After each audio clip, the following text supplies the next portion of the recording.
KaraokeBooks. Rilla of Ingleside. Lucy Maud Montgomery. Audiobook. Chapter 21. Love affairs are horrible. Ingleside. The 20th of June 1916. We have been so busy, and day after day has brought such exciting news, good and bad, that I haven't had time and composure to write in my diary for weeks. I like to keep it up regularly, for Father says a diary of the years of the war should be a very interesting thing to hand down to one's children. The trouble is, I like to write a few personal things in this blessed old book that might not be exactly what I'd want my children to read. I feel that I shall be a far greater stickler for propriety in regard to them than I am for myself. The first week in June was another dreadful one. The Austrians seemed just on the point of overrunning Italy, and then came the first awful news of the Battle of Jutland, which the Germans claimed as a great victory. Susan was the only one who carried on. "You need never tell me that the Kaiser has defeated the British Navy," she said, with a contemptuous sniff. "It is all a German lie and that you may tie to." And when a couple of days later we found out that she was right and that it had been a British victory instead of a British defeat, we had to put up with a great many "I told you so's," but we endured them very comfortably. It took Kitchener's death to finish Susan. For the first time I saw her down and out. We all felt the shock of it, but Susan plumbed the depths of despair. The news came at night by phone, but Susan wouldn't believe it until she saw the Enterprise headline the next day. She did not cry or faint or go into hysterics, but she forgot to put salt in the soup, and that is something Susan never did in my recollection. Mother and Miss Oliver and I cried, but Susan looked at us in stony sarcasm and said, "The Kaiser and his 6 sons are all alive and thriving. So the world is not left wholly desolate. Why cry, Mrs. Drive dear?" Susan continued in this stony, hopeless condition for 24 hours, and then Cousin Sophia appeared and began to condole with her. "This is terrible news, ain't it, Susan? We might as well prepare for the worst, for it is bound to come.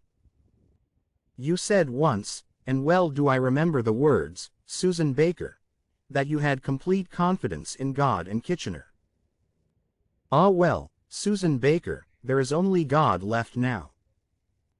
Whereat Cousin Sophia put her handkerchief to her eyes pathetically, as if the world were indeed in terrible straits.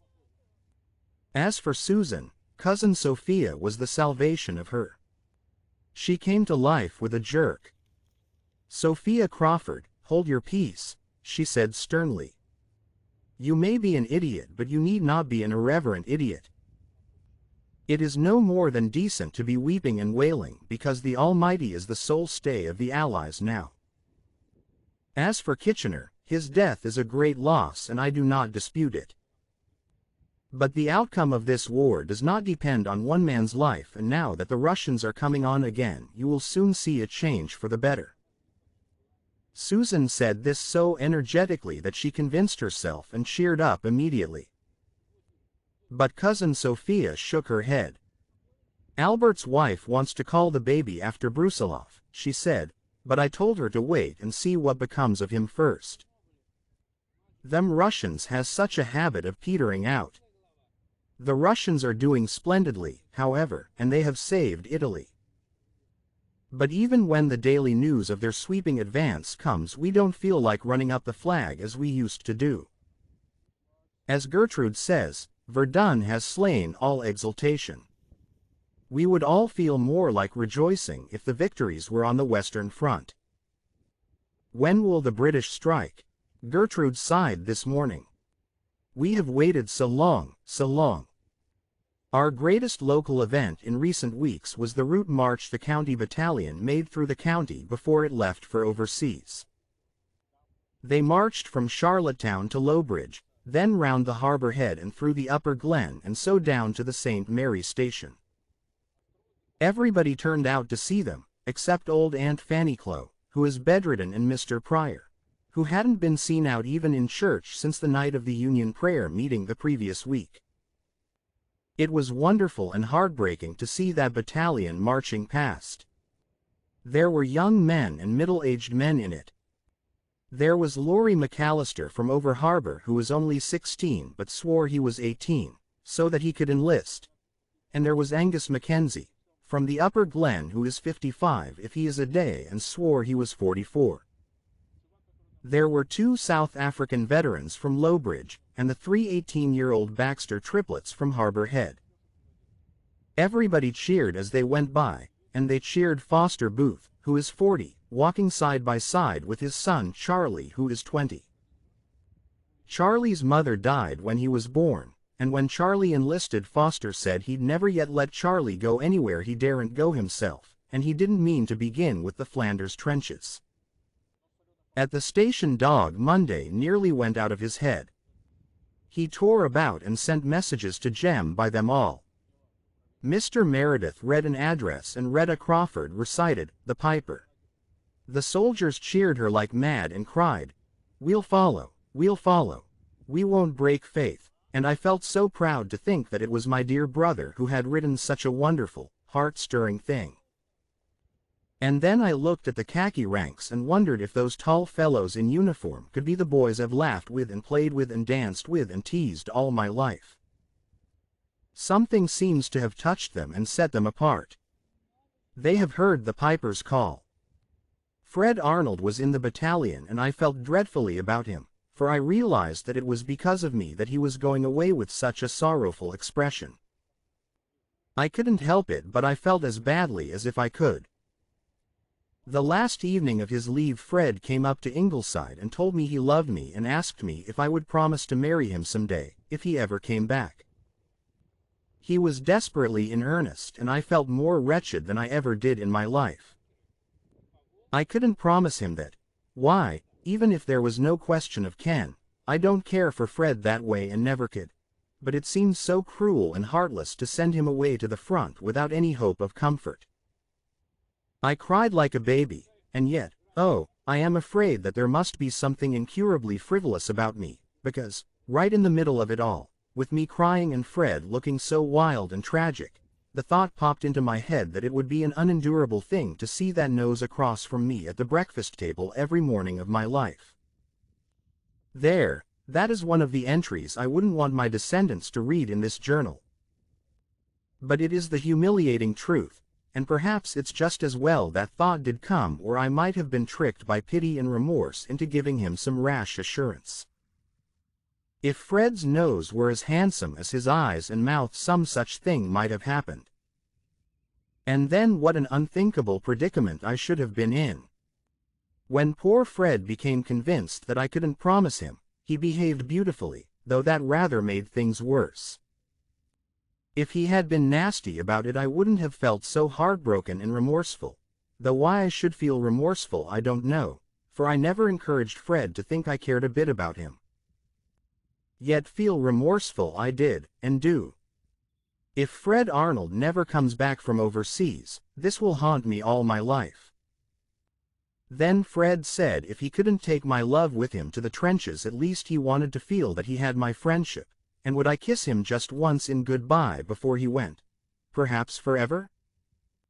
I don't know how I could ever had imagined that love affairs were delightful, interesting things. They are horrible. I couldn't even give poor heartbroken Fred one little kiss, because of my promise to Ken. It seemed so brutal.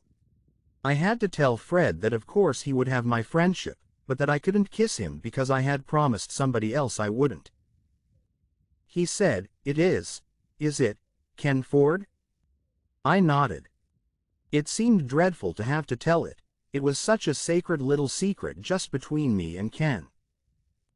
When Fred went away, I came up here to my room and cried so long and so bitterly that Mother came up and insisted on knowing what was the matter. I told her. She listened to my tale with an expression that clearly said, "Can it be possible that anyone has been wanting to marry this baby?" But she was so nice and understanding and sympathetic, oh, just so race of Josephine, that I felt indescribably comforted. Mothers are the dearest things. But oh, Mother, I sobbed, He wanted me to kiss him goodbye, and I couldn't, and that hurt me worse than all the rest. Well, why didn't you kiss him? Asked Mother coolly. Considering the circumstances, I think you might have. But I couldn't, Mother. I promised Ken when he went away that I wouldn't kiss anybody else until he came back. This was another high explosive for poor Mother. She exclaimed, with the queerest little catch in her voice, Rilla, are you engaged to Kenneth Ford? I don't know, I sobbed. You don't know? Repeated Mother. Then I had to tell her the whole story, too. And every time I tell it, it seems sillier and sillier to imagine that Ken meant anything serious. I felt idiotic and ashamed by the time I got through. Mother sat a little while in silence. Then she came over, sat down beside me, and took me in her arms. Don't cry, dear little Rilla, my Rilla. You have nothing to reproach yourself with in regard to Fred. And if Leslie West's son asked you to keep your lips for him, I think you may consider yourself engaged to him. But, oh, my baby, my last little baby, I have lost you. The war has made a woman of you too soon. I shall never be too much a woman to find comfort in Mother's hugs. Nevertheless, when I saw Fred marching by 2 days later in the parade, my heart ached unbearably. But I'm glad Mother thinks I'm really engaged to Ken. If you liked what you heard, please subscribe to the channel.